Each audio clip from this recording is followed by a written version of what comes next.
Պարոն Կարապետյան, ապրիլի 1-ին, երբ Ռուսաստանում տեղի ունեցավ Վլադիմիր Պուտինի եւ Նիկոլ Փաշինյանի հանդիպումը,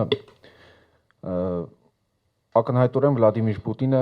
իր աջակցությունը հայտնեց ձեզ, թեև որևէ անուն չնշվեց, բայց վերլուծաբանների գնահատմամբ խոսքը հենց ձեր մասին էր։ Դուք ինչպես եք վերաբերվում Վլադիմիր Պուտինի այդ աջակցությանը։ Նայեք, Հայաստանի քաղաքական դաշտի ապօրինությունների մասին այսօր գիտեն ամբողջ աշխարհում։ Մեր մասին ասում են ու գրում են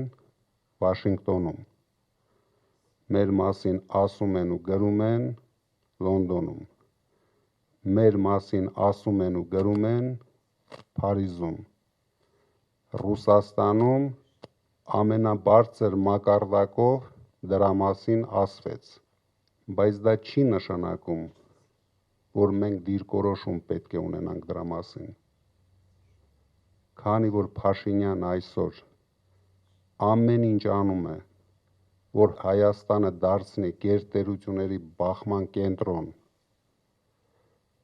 հետագա լուրջ ծրագրերով, ստեղծելով քաոս, Հայաստան բերելով 300,000 ադրբեջանցիների, իսկ մենք հասկանում ենք, որ 300,000 ադրբեջանցի բերելով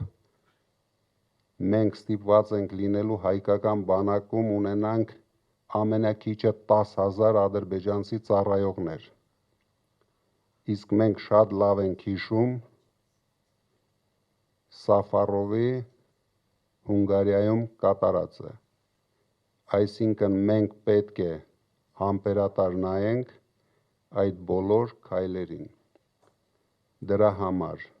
մեզ պետք է նոր ուժեղ առաջնորդություն, որպեսզի մենք կարողանանք հավասարակշռել մեր բոլոր միջազգային գործընկերներին, եւ վստահ եղեք, շատ շուտով մենք դա ունենալու ենք։